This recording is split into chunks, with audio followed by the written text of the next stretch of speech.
Okay, so last time हमने जो topic शुरू किया था that was vector spaces.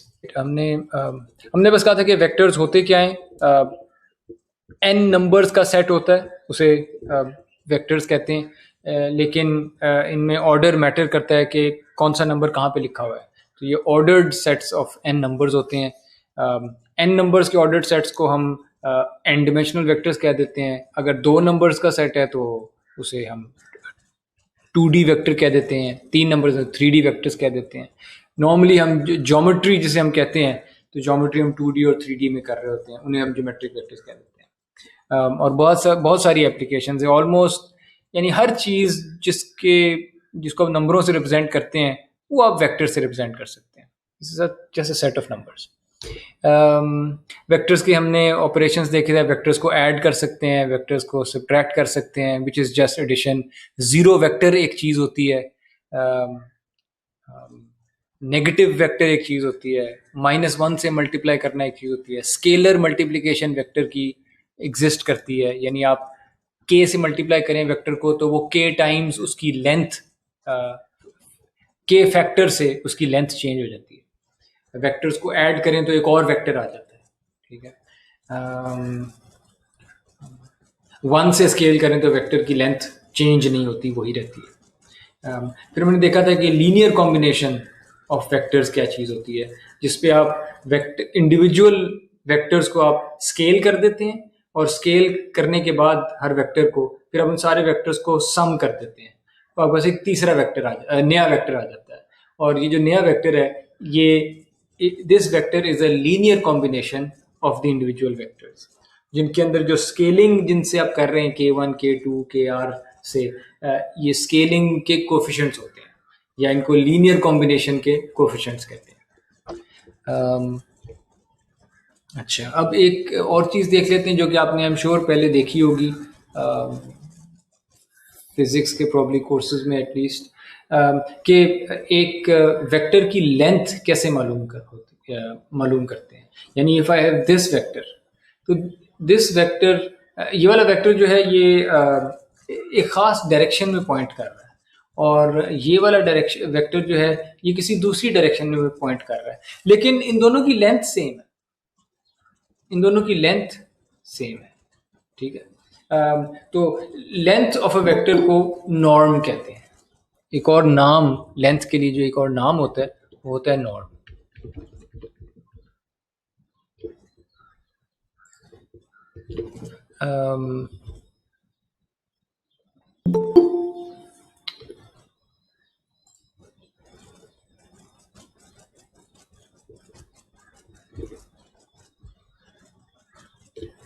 Length का जो एक और नाम होता है वो नॉर्म होता है।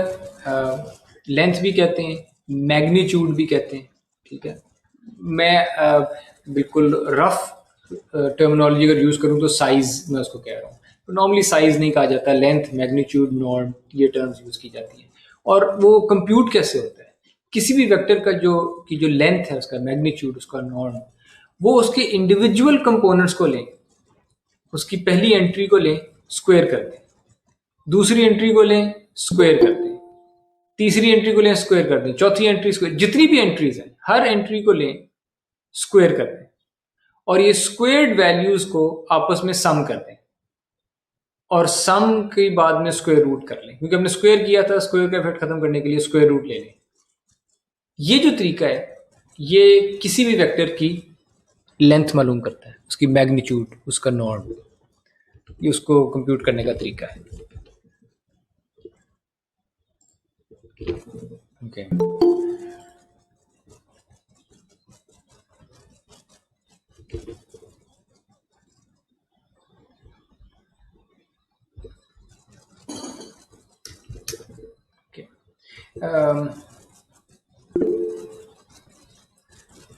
ओके, और ये भी असल में आपने पहले देखा हुआ है। फॉर एग्जाम्पल, जब आपसे कहा जाए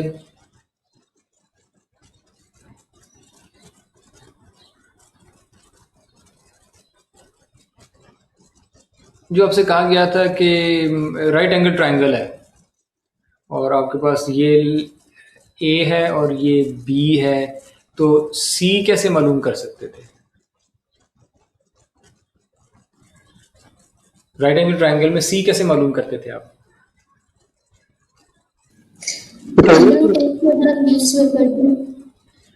सो सी square equals a square plus b square, इसका क्या, ये कौन सा थ्योरम था? This was Pythagoras theorem. Pythagoras theorem, right. और वो यही कर रहा है असल में। नोटिस के जब आप वेक्टर स्पेस में होते हैं और आपके पास कोई ये पॉइंट होता है और हर every point can be represented as a vector as well, तो मैं वेक्टर ड्रॉ कर देता हूँ और उसमें ये जो पॉइंट है उसके जो कोऑर्डिनेट्स हैं वो हैं लेट्स से ए बी, यानी ये वाली लेंथ जो है ये ए है और ये वाली जो लेंथ है ये बी है। तो ये वेक्टर भी वही वाला पॉइंट ही है ए बी। तो इस वेक्टर की लेंथ कैसे मालूम करेंगे? ये लेंथ क्या वही नहीं है जिस तरह हमने ट्रायंगल के साथ किया था कि ये असल में एक ट्रायंगल ही है और इसमें यहाँ पे 90 डिग्री का एंगल है। तो क्या ये पाइथागोरस थ्योरम डायरेक्टली अप्लाई नहीं हो रहा? जब मैं आपसे कहूँ सी मालूम करें, तो जिसको हम सी कह रहे हैं वो क्या है? वेक्टर है, वेक्टर नहीं है। हाइपोटेन्यूज। जी, सी हाइपोटेन्यूज है इस केस में जब ट्रायंगल कहते थे, और यहाँ भी हम इसको ट्रायंगल की तरह ट्रीट कर रहे हैं, लेकिन इधर जो हाइपोटेन्यूज जिसको हम कह रहे हैं, जिसको सी कह रहे हैं, वो असल में क्या है? वेक्टर की लेंथ नहीं है। Yes sir. वो इस वेक्टर की लेंथ है। यानी ये जो वेक्टर, अगर इसको v का नाम दे दूं मैं, इस वेक्टर की जो लेंथ है, अगर इस वेक्टर के कंपोनेंट्स a b हैं, तो इस वेक्टर की लेंथ आएगी पाइथागोरस थ्योरम वाली जगह तरीके से a square plus b square under root. यानी ये मैंने वही अप्लाई किया है, और ये 2D में था। 3D में अगर 3 होते तो लेंथ आ जाती a square plus b square plus तीसरा जो भी है c कह लें, ठीक है।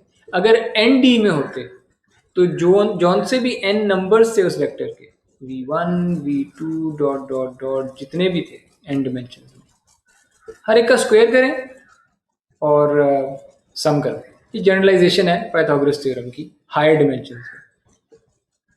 ठीक है, पाइथागोरस जो है वो ज्योमेट्री के साथ काम कर रहा है 2D में, ठीक है, और अब हम एल्जेब्रा के साथ काम कर रहे हैं, हायर डिमेंशन में चले गए, और द सेम आइडिया अप्लाइज।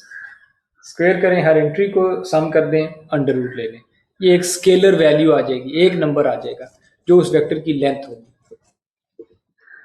ठीक है जी, इस पे कोई सवाल?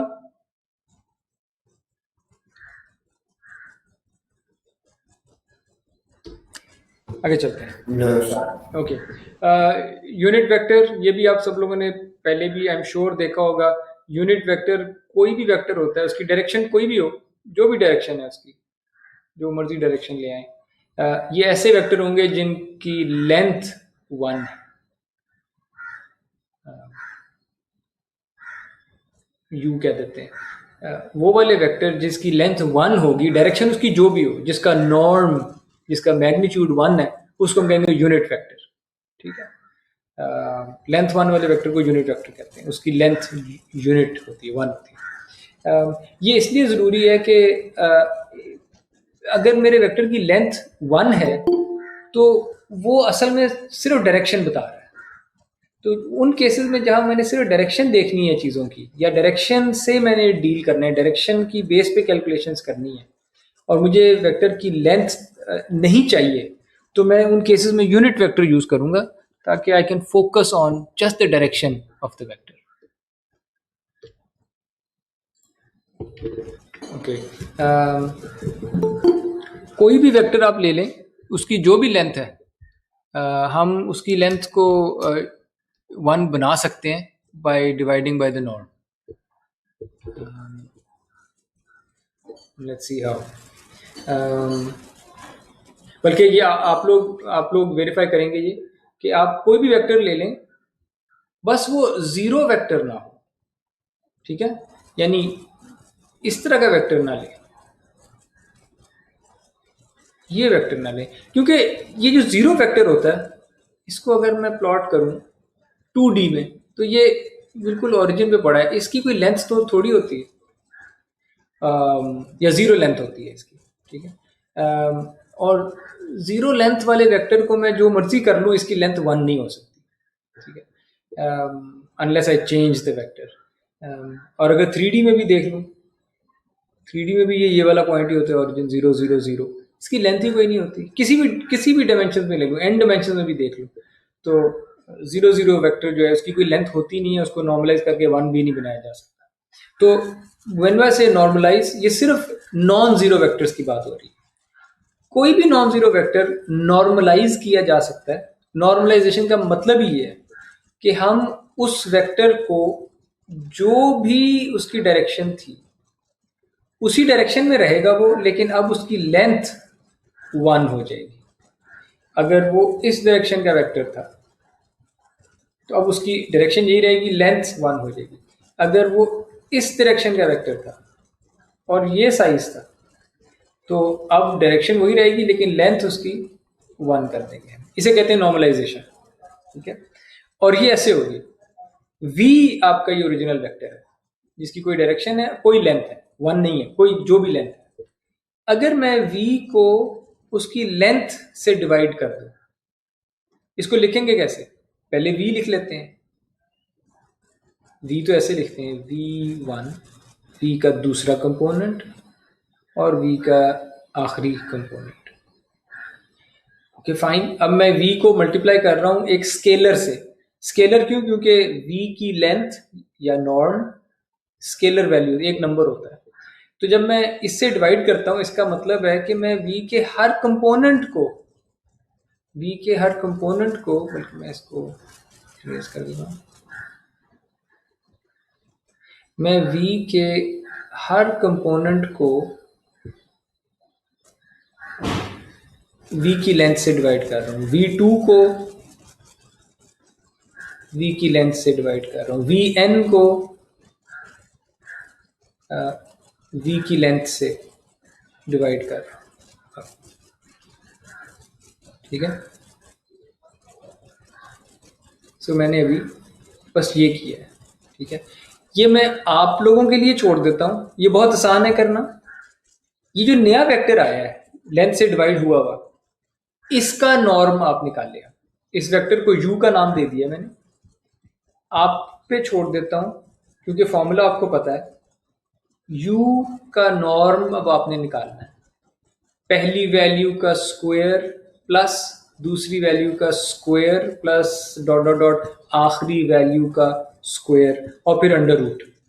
और ये आपने निकालना है और वेरीफाई करना है कि ये असल में 1 निकलेगा, ठीक है।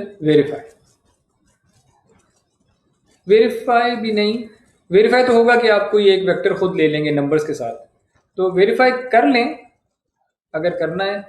पर really what I want is proof. और प्रूफ हो गया, बस ये एक स्टेप आपने करना है, आप ये शो कर देंगे कि ये v1 v2 vn यही सिंबल्स ही रखें, इन सिंबल्स की बेस पे नॉर्म निकालें और वो सारी कुछ चीज़ें कैंसिल आउट हो जाएंगी और 1 आंसर आ जाएगा। तो इसका प्रूफ चाहिए, ठीक है, ये आप लोग कर लेंगे। ओके, अगेन हम यूनिट वेक्टर्स क्यों पढ़ रहे हैं? ये असल में आप यूनिट वेक्टर्स के साथ अपनी सारी ज़िंदगी काम करते रहे हैं 2D में, और ये पहले भी मैं जिक्र कर चुका हूँ। 2D में जो स्टैंडर्ड यूनिट वेक्टर्स थे 2, इनके साथ आपने हमेशा काम किया, जिसको आप x एक्सिस कहते थे 2D में, R2 में, और जिसको आप y एक्सिस कहते थे। असल में ये वाला वेक्टर था, 1,0 वाला वेक्टर था ये, और जिसको आप y कहते थे, इस वेक्टर के कोऑर्डिनेट्स थे 0 और 1। या अगर मैं उसको वेक्टर वाली नोटेशन में लिख दूं,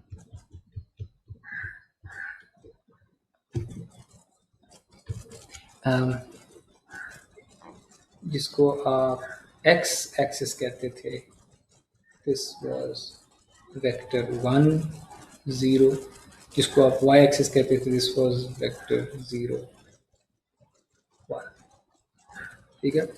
और क्या आपने फिजिक्स के कोर्स में, किसी फिजिक्स के कोर्स में आपने इन वेक्टर्स को ये नाम दिया है कभी, आई और जे, एनीवन?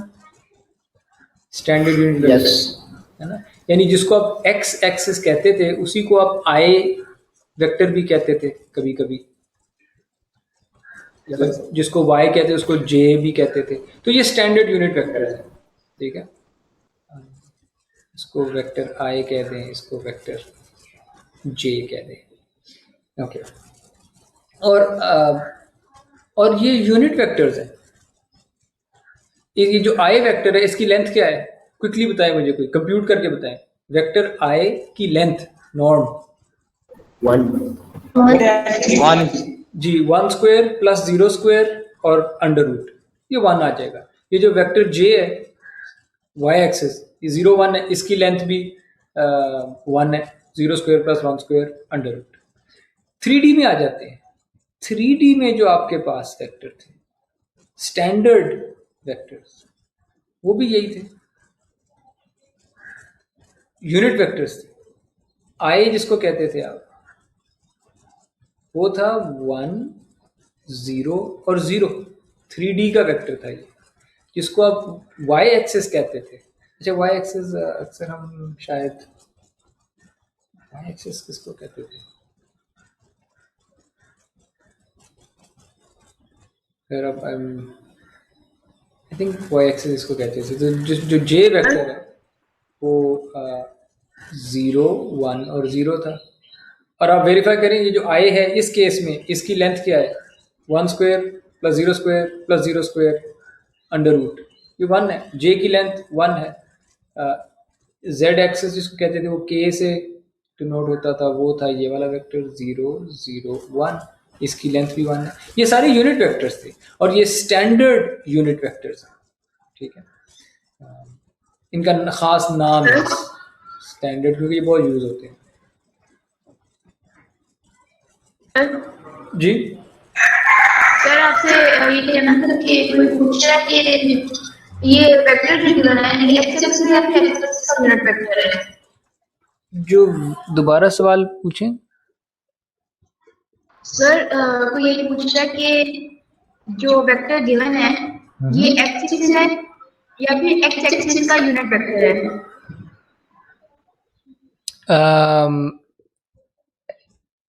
जो सेकंड बात है वो ज़्यादा एक्यूरेट है कि एक्स एक्सिस वाली डायरेक्शन में यूनिट वेक्टर है ये। इनफैक्ट एक्स एक्सिस की डायरेक्शन यही वेक्टर बता रहा है।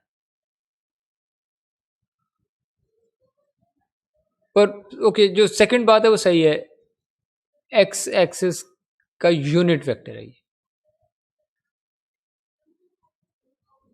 एक्स एक्सिस में देखिए, मैं ये भी तो कर सकता था कि मैं इसको एक्स एक्सिस कहता और इस वेक्टर को वाई एक्सिस कहता। ये मैं कर सकता था, इसमें कोई मसला तो नहीं है, क्योंकि मैं अभी भी इस पॉइंट पे पहुंच सकता हूँ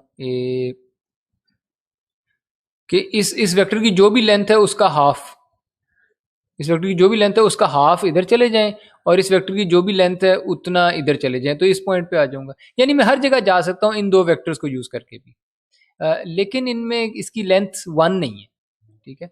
तो स्टैंडर्डाइज करने के लिए, ताकि हम सारे एक ही फ्रेमवर्क में काम करें, स्टैंडर्डाइज कर लिया जाता है कि अच्छा, जब हम किसी भी डायरेक्शन की बात करेंगे तो हम उस डायरेक्शन में दोनों सारी डायरेक्शंस में लेंथ जो है वो 1 रखेंगे। इसकी लेंथ भी 1 होगी, इसकी लेंथ भी 1 होगी, हर डायरेक्शन की लेंथ 1। और उसको करने के लिए हम यूनिट वेक्टर्स यूज करते हैं। ठीक है जी, आई होप के इससे Yes, sir. अच्छा, ये तो थे स्टैंडर्ड यूनिट वेक्टर्स R2 में, स्टैंडर्ड यूनिट वेक्टर्स R3 में। अब अलजेब्रा, लीनियर अलजेब्रा का आपको फायदा तो हो, algebra helps you in higher dimensions जिनको आप विजुलाइज नहीं कर सकते और इमेजिन भी नहीं कर सकते। एन डिमेंशन में भी यूनिट वेक्टर बिल्कुल ऐसे ही बनेंगे जिस तरह 2D में बने थे, जिस तरह 3D में बने थे। 2D में बना था एक्स एक्सिस वाला आई वेक्टर जो था वो 1 और दूसरी डायरेक्शन में 0। 3D में बना था कि अपनी डायरेक्शन में 1, बाकी डायरेक्शंस में 0। ND में n डिमेंशंस में जो यूनिट वेक्टर बनेगा, अब उनको i j k नहीं कहते क्योंकि n अगर 26 से बड़ा हो गया तो आपकी तो अल्फ़ाबेट ख़त्म हो जाएगी, i j k कैसे यूज़ करेंगे। तो उधर n डिमेंशंस में आप E1 E2 E3 कहने लग जाते हैं, E1 E2 E3 En। तो ये कभी ख़त्म नहीं होंगे ये वाले नाम। n डिमेंशंस में फिर से बिल्कुल वही लॉजिक है। और ये थीम चलेगी थ्रू आउट द कोर्स कि हम 2D और 3D में चीज़ें समझते हैं और उन जो जिस तरीके से वो 2D और 3D में हो रही होती हैं उसी तरीके को हम n डिमेंशंस में ले जाते हैं।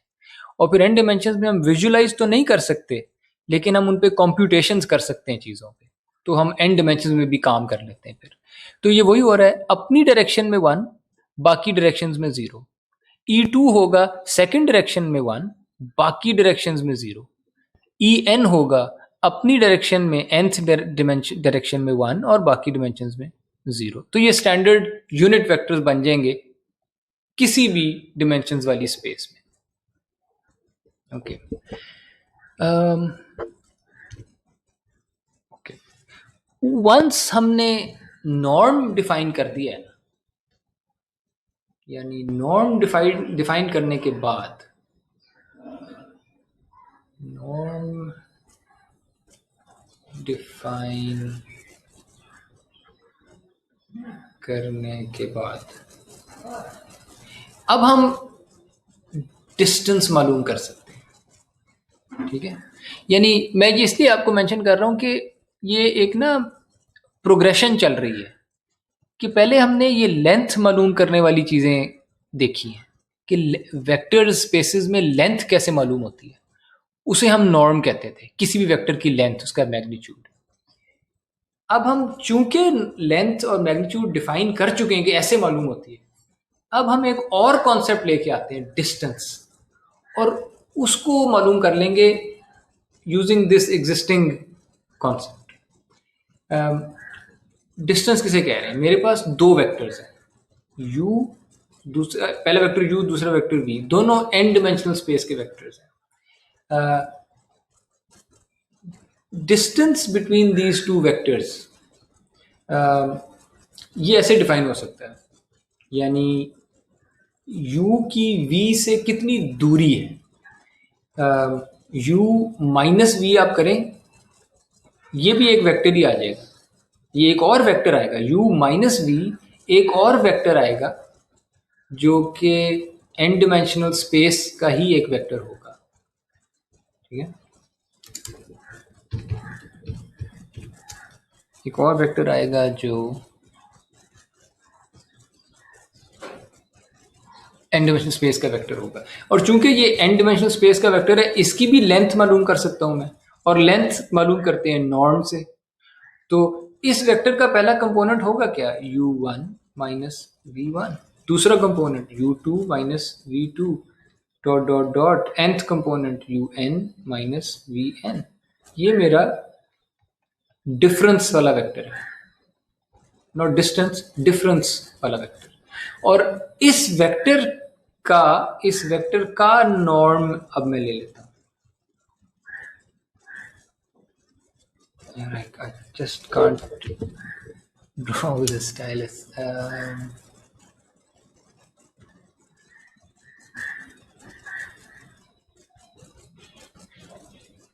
This might work.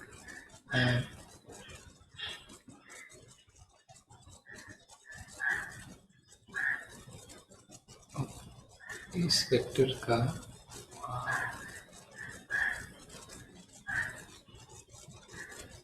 even with the lines I messed up. Anyways, इस वेक्टर की का नॉर्म मैं ले लेता हूं, और वो नॉर्म ऐसे आएगा, पहली वैल्यू का स्क्वायर प्लस दूसरी वैल्यू का स्क्वायर प्लस तीसरी वैल्यू का स्क्वायर और फिर अंडर रूट। ये तो नॉर्म ही कंप्यूट किया हमने डिफरेंस वाले वेक्टर का। इसको थोड़ा सा ज्योमेट्रिकली देख लेते हैं 2D में लेट्स से ये वेक्टर था u और ये वेक्टर था v। Can anyone tell me, आप लोगों ने पहले कभी वेक्टर के साथ काम किया होगा, u माइनस v कौन सा वेक्टर होता है? u माइनस v सब वी के हेड यू के हेड से वी के हेड तक एक वेक्टर आएगा। यप, u माइनस v जो है वो v से शुरू होगा, ऐसा ही है ना?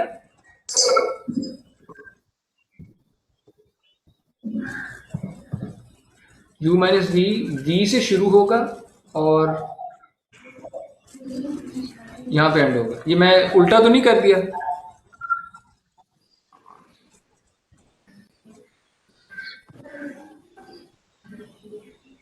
आई थिंक सो, ये ऐसे ही है, u minus v। u minus v, I always get confuse. Anyways, या वो इस डायरेक्शन में होगा या दूसरी डायरेक्शन में होगा, लेकिन वो इनकी टिप्स को कनेक्ट कर रहा होगा, या वेरीफाई कर सकते हैं, ठीक है, या वेरीफाई कर सकते हैं। पर जिसको आप डिस्टेंस कह रहे हैं, distance between two vectors u और v का जो डिस्टेंस है, ये वो u माइनस v वेक्टर था, ये लाल वाला, और डिस्टेंस जो है वो इस वेक्टर की लेंथ, इस वेक्टर का जो नॉर्म है वो ये वाली लेंथ है, ठीक है। तो इनकी टिप्स कितनी दूर हैं, इन वेक्टर्स की टिप्स कितनी दूर हैं, that's the distance between these two vectors. And that's not surprising, क्योंकि वेक्टर पॉइंट भी तो होता है, वेक्टर को आप पॉइंट से भी रिप्रेजेंट कर सकते हैं। और अगर मैंने आपसे कहा होता कि पॉइंट्स के दरमियान डिस्टेंस मालूम करते, तो आप क्या करते? ये वाली लेंथ मालूम कर लेते डायरेक्ट, इस पॉइंट माइनस ये वाला पॉइंट या कोऑर्डिनेट वाइज, और आपने अभी भी वही किया। सर इसका एरो उल्टा नहीं बनेगा? मैं आई ऑलवेज गेट कंफ्यूज्ड, शायद नहीं बनेगा सर। हाँ तो एरो दूसरी तरफ आएगा। सर फाइनल माइनस इनिशियल होता है ना, तो एरो दूसरी तरफ आएगा, बी की तरफ। हाँ, मतलब u माइनस सर ऐसे है, उसमें ऐसे है। लेट्स सी, ये u है, नहीं, अगर इनको हेड टू टेल रूल से करें तो एरो दूसरी तरफ आएगा। Yes sir. ठहरें, इसको इस तरह से दूसरी तरफ आया। वेट प्लस 3 वेट, थोड़ी देर हम मैथ के गुलाम बन जाते हैं। u प्लस वी कैसे होता है? थोड़ी देर मैथ के गुलाम बनते हैं। u प्लस वी ऐसे तो होता ये है। ऐसे आएगा। ऐसे करें तो ऊपर की तरफ आएगा ना, Wait. माइनस करें तो इसका एरो नीचे की तरफ हो वेट जाएगा। Wait, let's slow down.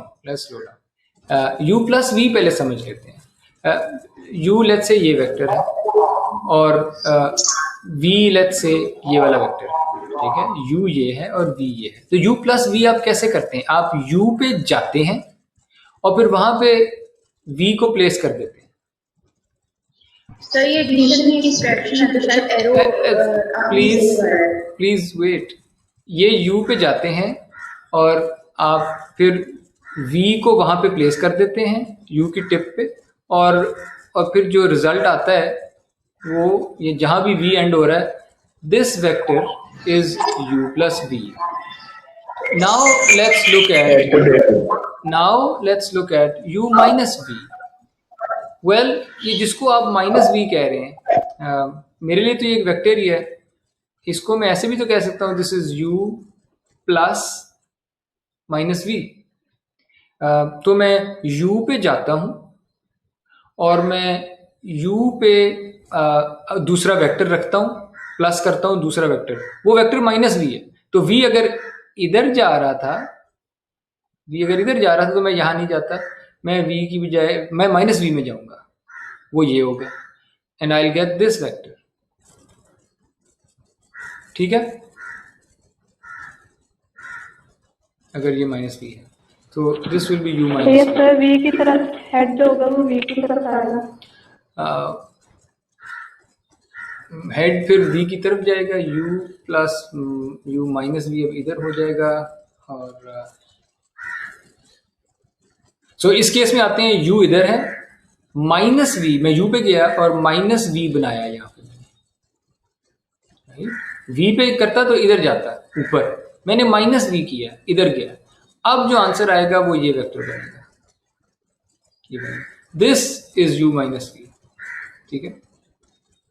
और ये मैंने वही u माइनस v वेक्टर भी यहाँ पे बना हुआ है, यानी वो का डायरेक्शन थोड़ी ऊपर नीचे हो गई है, पर you get the idea hopefully.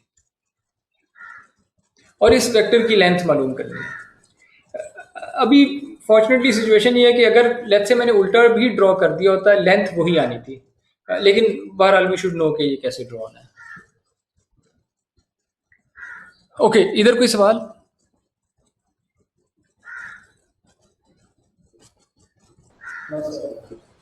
Okay. Okay, one really important concept, really important concept, जो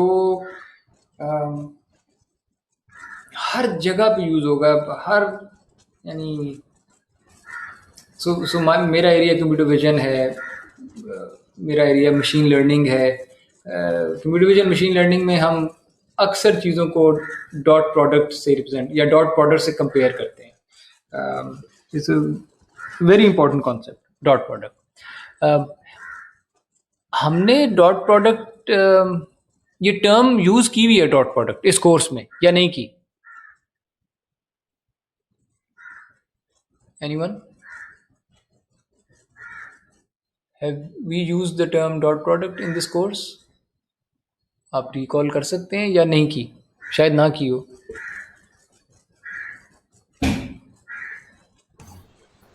सर हमने दूसरे कोर्स में पढ़ी है, इसके क्या डिफरेंस है? ओके फाइन, इसमें नहीं की। So let's forget about it. फिर से शुरू से पढ़ते हैं इसको। मैं एक ऑपरेशन डिफाइन करने लगा हूं दो वेक्टर्स के ऊपर। एक वेक्टर u है Rn में, ठीक है, एक वेक्टर v है उसी Rn में। u और v दोनों मेंबर्स हैं इस सेट के, n डिमेंशनल रियल नंबर्स, सो n डिमेंशनल स्पेस के दो वेक्टर्स हैं। उनके ऊपर मैं एक ऑपरेशन डिफाइन कर रहा हूँ। वो ऑपरेशन अक्सर हम इस तरह डॉट करके लिखते हैं मिडल में, और इस ऑपरेशन का नाम हम डॉट प्रोडक्ट दे देते हैं। ये ऑपरेशन प्योर अलजेब्रा से अगर देखें तो ये ऑपरेशन ये है, u की पहली एंट्री लें और v की पहली एंट्री से मल्टीप्लाई करते हैं, प्लस u की सेकंड एंट्री v की सेकंड एंट्री से मल्टीप्लाई करते हैं, प्लस कीप गोइंग, और u की आखिरी एंट्री v की आखिरी एंट्री से मल्टीप्लाई करते हैं, इनको सारे को प्लस करते हैं और ये डॉट प्रोडक्ट आ जाएगा। So you have u1 u2 dot dot dot un over here in this vector, और आपके पास v है इधर, v1 v2 dot dot dot vn इधर है, और आपने बस ये कॉरस्पॉन्डिंग एंट्रीज को मल्टीप्लाई कर देना। मल्टीप्लाई u2 को v2 से मल्टीप्लाई, un को vn से मल्टीप्लाई कर दिया। मल्टीप्लाई करने के बाद आपके पास n नंबर्स आ जाएंगे, देन यू ऐड देम। वो जितने भी n नंबर्स आए थे, ऐड ऑल ऑफ देम, ठीक है। ये एक नंबर आ जाएगा, scalar. Dot product is a scalar always. Dot product is always one number. जितनी मर्जी डिमेंशनल स्पेस में आप काम कर रहे थे, 10,000 डिमेंशनल दो वेक्टर थे, 10,000 नंबर इसमें थे, 10,000 नंबर इसमें थे, डॉट प्रोडक्ट एक नंबर आएगा, स्केलर, ठीक है। और वो उसका तरीका ये है, कॉरस्पॉन्डिंग एंट्रीज को मल्टीप्लाई करें, सम करें। Okay fine. डॉट प्रोडक्ट की एक ज्योमेट्रिक शक्ल भी है, ज्योमेट्रिक डेफिनेशन भी है, और वो जो ज्योमेट्रिक है वो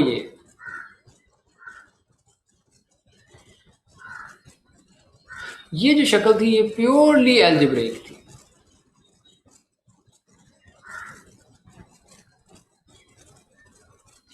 ज्योमेट्रिक इसलिए कह रहा हूं क्योंकि इसमें u और v जो दो वेक्टर्स हैं उनके दरमियान जो एंगल है ना, वो भी इसमें यूज हो रहा है।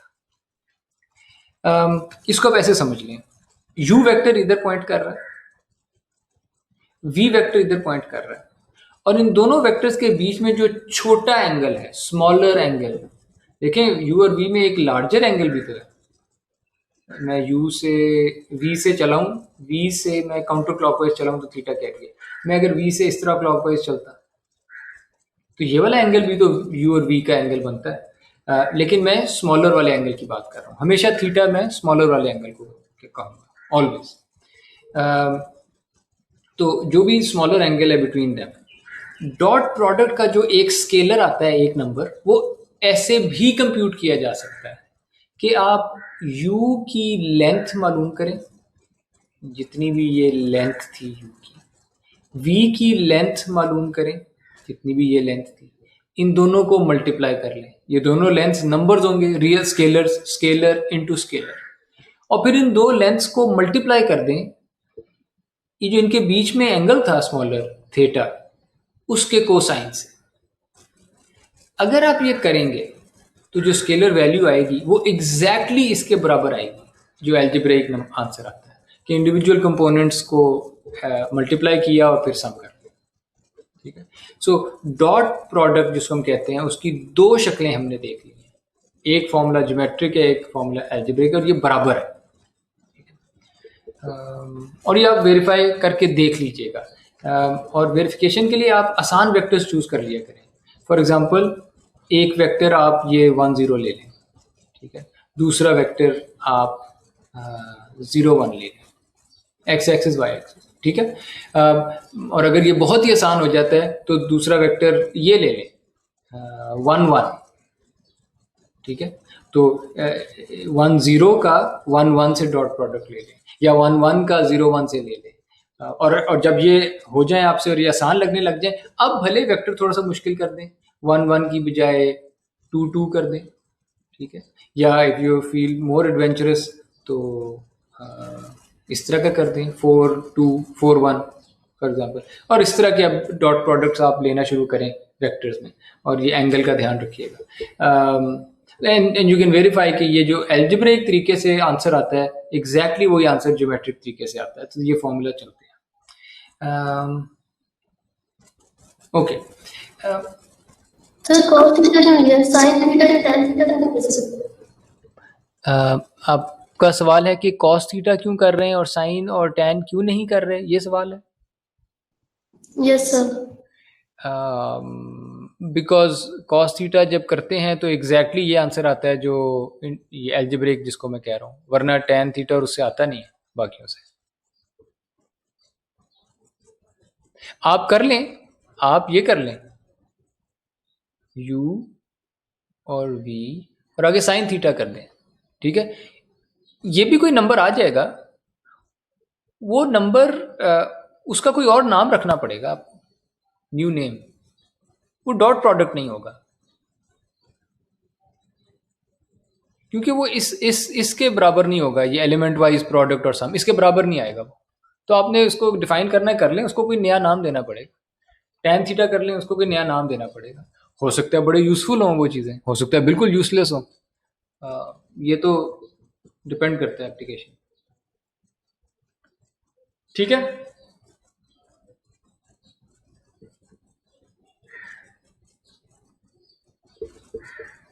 ओके ओके, ये जो हमने डिफाइन इस तरह से कर लिया है, अब आप सिर्फ इन दो को देखें।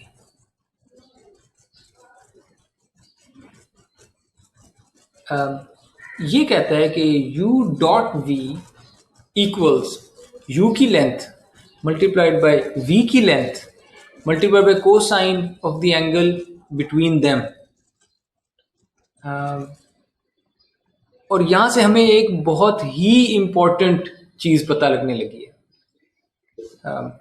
And this might be the first jump in this course for you guys. And I hope you can appreciate the jump. I hope you can appreciate the wings that linear algebra has given you. और वो jump ये है कि इस फॉर्मूले को अगर मैं रीअरेंज करूं तो can I right theta as cos inverse of dot product u dot v divided by u की लेंथ मल्टीप्लाई बाय v की लेंथ। ये मैं रीअरेंज करके ऐसे लिख सकता हूं थीटा के लिए।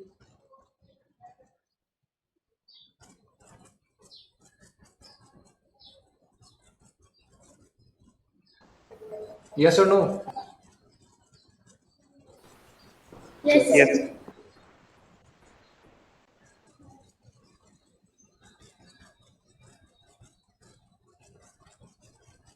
राइट। सो मैंने बस उसको रीअरेंज करके थीटा को लिख दिया। यू हैव टू रियलाइज कि आपको बहुत ज़्यादा पावर मिल गई है एकदम। वो पावर ये है कि अगर मैं आपको 2D में वेक्टर्स देता, ये वाला वेक्टर और ये वाला वेक्टर, ठीक है, और मैं इनकी वैल्यूज आपको बता देता, ठीक है, कि इसके ये वेक्टर नंबर्स हैं और इसके कोई ये वाले नंबर्स हैं। आप ज्योमेट्री यूज करके, ज्योमेट्रिक तरीकों से मुझे ये एंगल बता देते हैं, ठीक है।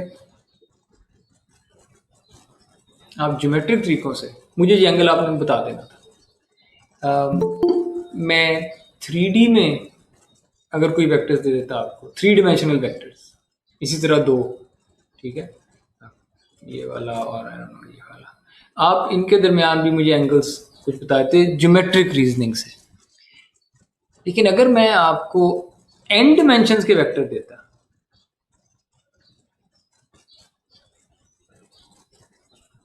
दो, और इनके दरमियान में आपसे पूछता कि मुझे बताएं एंगल क्या है,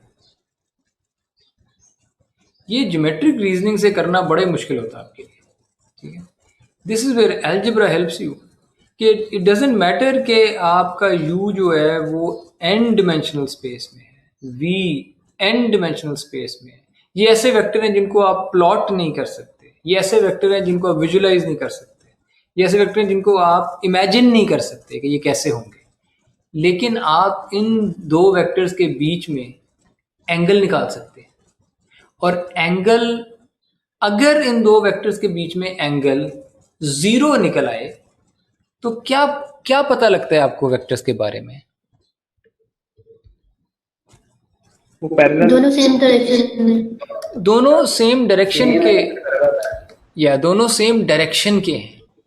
यानी हो सकता है इनकी लेंथ ऊपर नीचे हो जाए, लेंथ हो सकता है एक की बहुत छोटी हो, एक की बहुत बड़ी हो, या लेंथ हो सकता है दोनों की बराबर हो। रिगार्डलेस, आपको कम से कम ये पता लग गया है कि डायरेक्शन के हिसाब से ये वेक्टर्स एक ही डायरेक्शन में। अगर थीटा 90 निकल आया तो क्या पता लगेगा आपको? सर के वो एक ही वेक्टर है, एक ही पर्टिकुलर अगर थीटा 90 निकल आया है तो 2D में सिचुएशन ऐसी है कि एक वेक्टर इधर है और एक वेक्टर इधर है। ये है 90 वाला का 2D में, ठीक है। 2D में इस कॉन्सेप्ट को आप परपेंडिकुलर कहते हैं।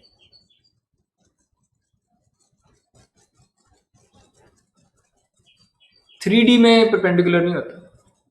3D में आप इसको, इसी बात को कि दो वेक्टर्स जिनका आपस में एंगल 90 डिग्री है, 3D में उसको ऑर्थोगोनल कहते हैं, R3 में। R3 में इसको कहते हैं ऑर्थोगोनल। इस पे हम आएंगे, इस पे घबराइएगा मत, ये कॉन्सेप्ट पे भी हम आएंगे। सो जब दो वेक्टर्स का 2D में एंगल 90 डिग्रीज होता है, उन्हें हम परपेंडिकुलर कहते हैं। 3D में अगर दो वेक्टर्स का एंगल 90 निकल आए तो हम परपेंडिकुलर से एक ज़्यादा जनरल कॉन्सेप्ट है, उसे ऑर्थोगोनल कहते हैं। और अगर ND में भी यही आइडिया है। n डिमेंशंस में भी अगर दो वेक्टर्स का एंगल 90 डिग्री निकल आता है तो उन वेक्टर्स को हम ऑर्थोगोनल कहेंगे। दोनों केसेस में, परपेंडिकुलर या ऑर्थोगोनल केसेस में, अगर मैं आपको ये बता दूं कि दो वेक्टर्स परपेंडिकुलर हैं या ऑर्थोगोनल हैं, तो आप उन्हें सिमिलर वेक्टर्स कहेंगे या डिफरेंट वेक्टर्स कहेंगे?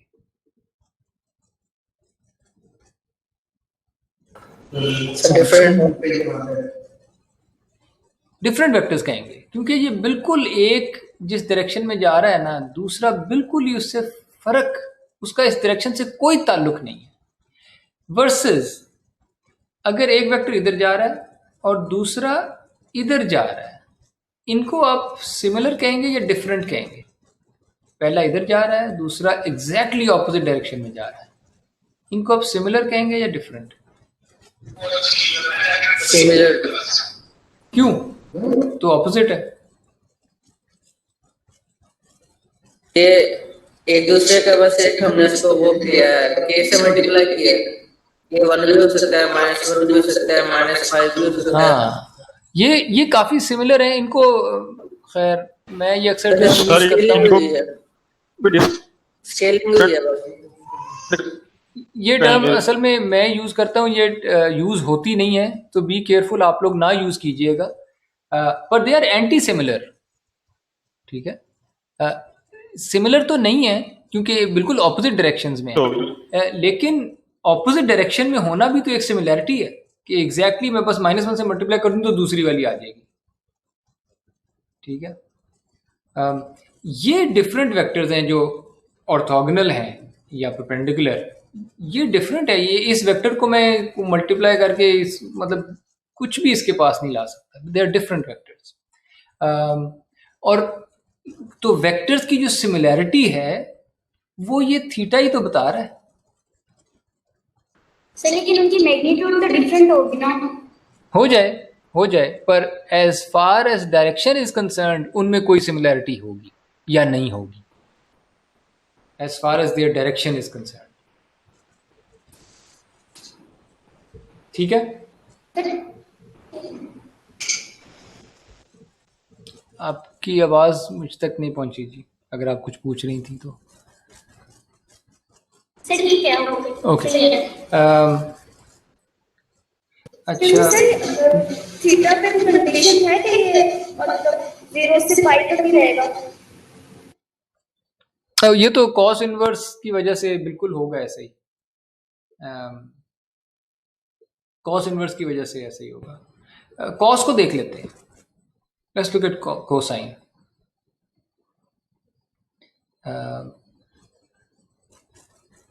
कोसाइन फंक्शन ऐसा होता है, सिमेट्रिक होता है।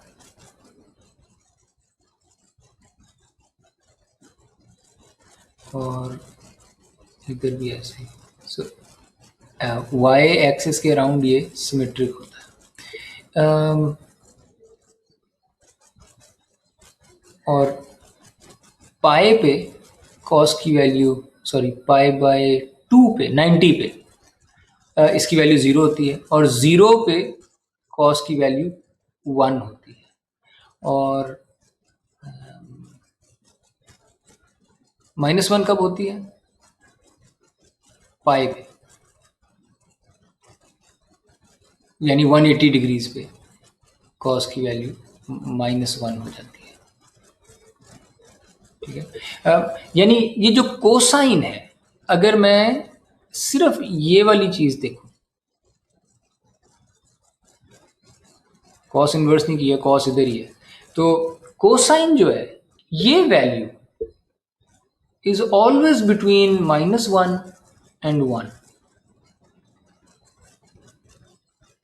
ट्रू, ये ग्राफ यही बता रहा है। कोसाइन साइन ये दोनों जो होते हैं, कोसाइन भी साइन भी, ये -1 और 1 के बीच में रहते हैं।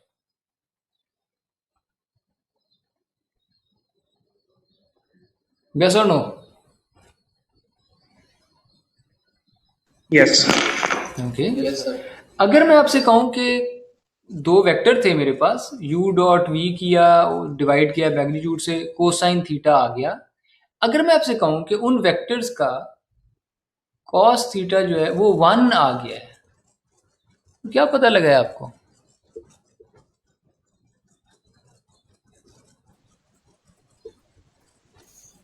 थीटा 0 होता है। थीटा 0 हो जाएगा, दोनों पैरेलल है। सिमिलर कह लेते हैं, दे आर सिमिलर वेक्टर्स। और अगर कोसाइन थीटा 0 आ गया आपके पास, इसका मतलब है कि थीटा क्या था, 90 डिग्री। 90 डिग्री था, विच मीन्स के 2D में अगर आप हैं तो परपेंडिकुलर कह देंगे, 3D में अगर आप हैं 3 या हायर तो ऑर्थोगोनल Orthogonal कह देंगे। तो हम ऑर्थोगोनल कह देते हैं, ज़्यादा जनरल कॉन्सेप्ट है। और ऑर्थोगोनल से ये भी लगता है कि जैसे आप कोई साइंसदान है, आपने ज़रा मुश्किल सा लफ्ज़ यूज़ कर लिया, cosine of theta equals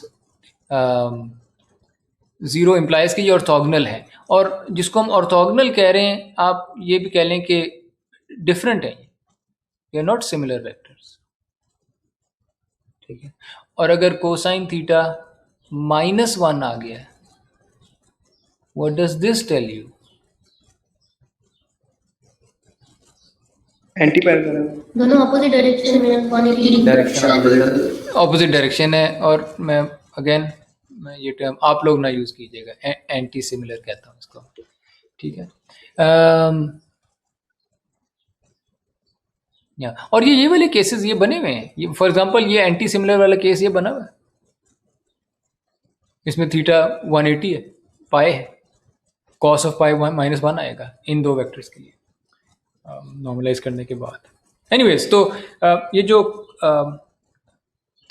cosine है of the angle, this tells you कि क्योंकि ये -1 और 1 के बीच में होता है, दिस टेल्स यू कि ये कितने सिमिलर या कितने डिफरेंट है vectors. 1 means similar, -1 means anti similar and 0 means different vectors. और आपको अगेन जो विंग्स दिए हैं इसने, जो ताकत दी है, वो ये है कि आप ये सारे फैसले कर सकते हैं अब उन वेक्टर्स के बारे में जिनको ना आप प्लॉट कर सकते हैं, ड्रॉ नहीं कर सकते, विजुलाइज नहीं कर सकते, आप उनको इमेजिन भी नहीं कर सकते वो कैसा वेक्टर होगा। और आप और उन वेक्टर्स के बारे में भी आप बता सकते हैं कि ये कितना सिमिलर था और ये कितना डिफरेंट। तो that's some power that you have obtained. Sir अगर दोनों वेक्टर 0 है, u भी 0 और v भी 0 है, फिर हम कैसे समझेंगे कि वो थीटा भी 0 होगा? इसमें डाल के देख लें, u 0 से भरा हुआ है, ठीक है, v 0 से भरा हुआ है, ये डॉट प्रोडक्ट तो 0 आ जाएगा। ये लेंथ क्या आएगी? जीरो। और कहीं ये 0/0 तो नहीं होने लगा? Yes sir. और 0/0 अनडिफाइंड है।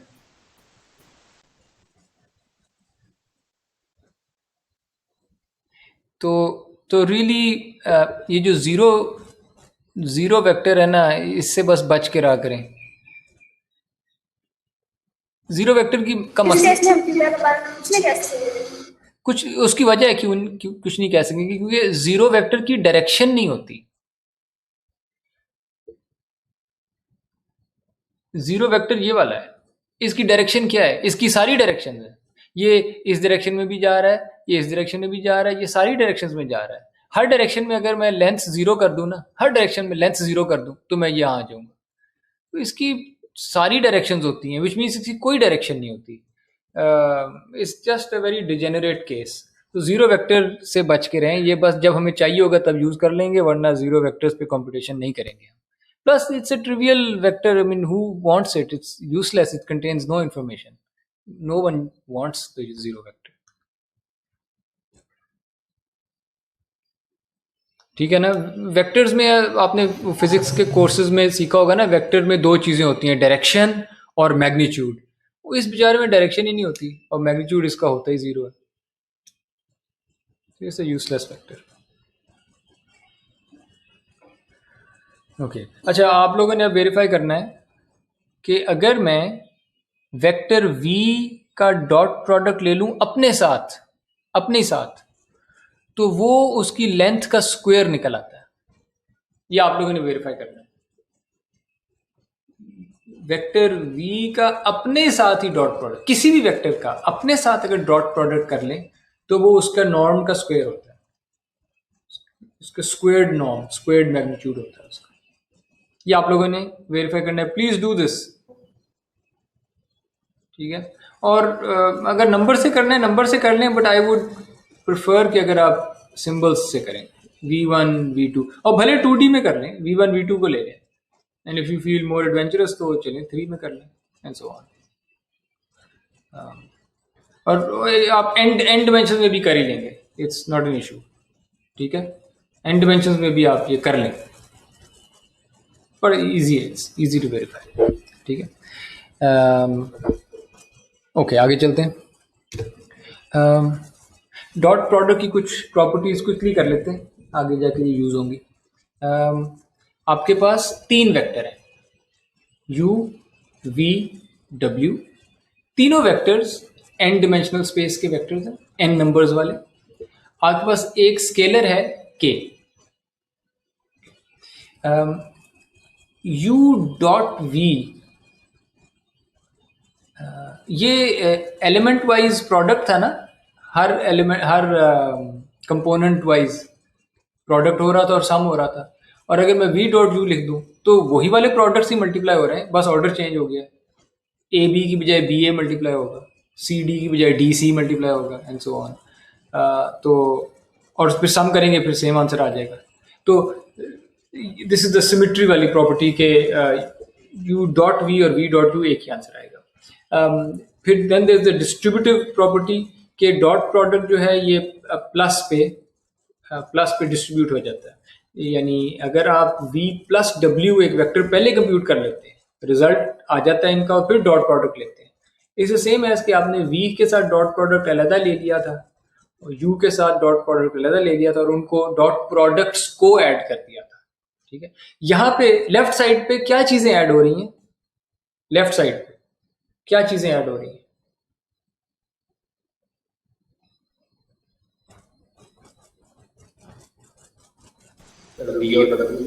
और वो क्या है? वेक्टर्स हैं। ये जो प्लस हो रहा है यहाँ पे, ये प्लस n डिमेंशनल स्पेस में प्लस हो रहा है, ये वेक्टर्स ऐड हो रहे हैं। और फिर यहाँ पे डॉट प्रोडक्ट आ जाता है, और डॉट प्रोडक्ट के बाद जो आंसर आता है वो क्या होता है? स्केलर, एक नंबर आ जाएगा। लेकिन यहाँ पे डॉट प्रोडक्ट पहले हो रहा है, ये एक स्केलर आ गया पहले ही। इधर भी डॉट प्रोडक्ट पहले हो रहा है और ये एक स्केलर आ गया, और ये प्लस जो हो रहा है ये स्केलर्स पे हो रहा है, वेक्टर्स पे नहीं हो रहा है। लेकिन बहरहाल दोनों side, left hand side right hand side same answer देंगी। ये है डिस्ट्रीब्यूटिव प्रॉपर्टी। फिर होमोजेनिटी वाली प्रॉपर्टी है। जब भी स्केलिंग होती है ना, जब भी मल्टीप्लिकेशन होती है स्केलर के साथ, whenever you have scalar multiplication with a vector, तो अक्सर आप होमोजेनिटी का लफ्ज यूज आप देखेंगे, होमोजेनिटी, ठीक है। जब आप स्केल करते हैं किसी वेक्टर को, यहाँ हमने क्या किया, हमने डॉट प्रोडक्ट पहले ले लिया, एक नंबर आ गया स्केलर, उस नंबर को के से मल्टीप्लाई कर दिया। ये ऐसे ही है कि मैं किसी एक वेक्टर को के से मल्टीप्लाई पहले कर लेता, स्केल कर लेता और फिर डॉट प्रोडक्ट ले लेता। ये और ये इक्वल आना था अगर मैं ये करता u डॉट के टाइम्स v, ये भी बराबर आना था। मैं v को स्केल कर लेता और डॉट प्रोडक्ट कर लेता, सेम आंसर आने थे।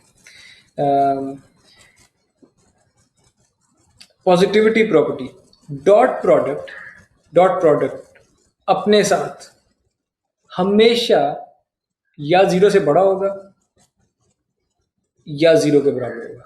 ये आप लोग अभी प्रूव कर सकते हैं, फौरी तौर पे प्रूव कर सकते हैं आप। सर क्योंकि अगर किसी एक का भी मैग्नीट्यूड 0 हो जाएगा तो वो अनडिफाइंड फॉर्म में चला जाएगा।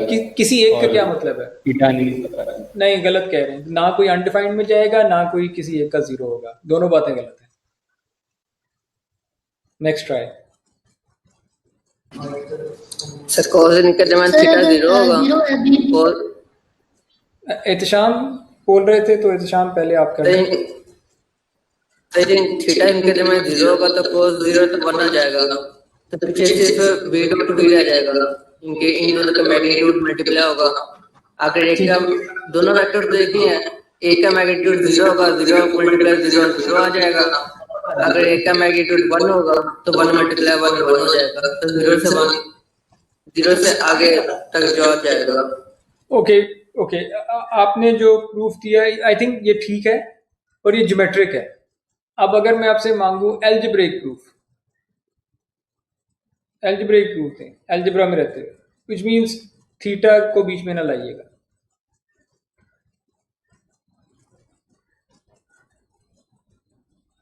सर इसमें मैग्नीट्यूड मल्टीप्लाई होने होते हैं तो मैग्नीट्यूड कभी नेगेटिव नहीं आता।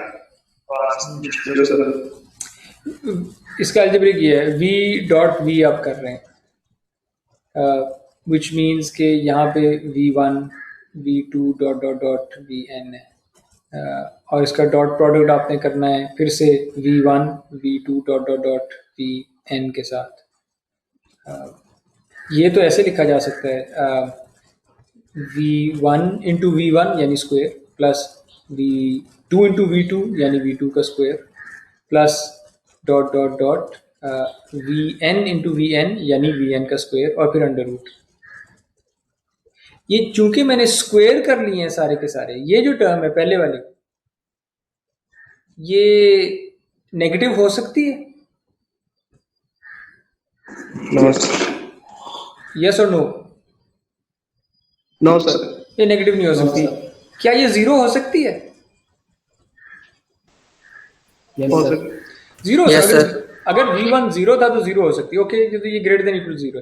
Second term greater than equal to zero, all terms greater than equal to zero, which tells you that the whole answer will be greater than equal to zero. यानी अगर सारे ही जीरो थे, यानी v अगर खुद zero vector था, v अगर पूरे का पूरा जीरो वेक्टर था, सिर्फ उस केस में डॉट प्रोडक्ट जीरो आएगा, वरना अगर कोई भी नॉन जीरो वेक्टर है उसका अपने साथ डॉट प्रोडक्ट हमेशा पॉजिटिव होगा। ठीक है, v dot v is zero if and only if v खुद जीरो वेक्टर है, वरना पॉजिटिव होगा।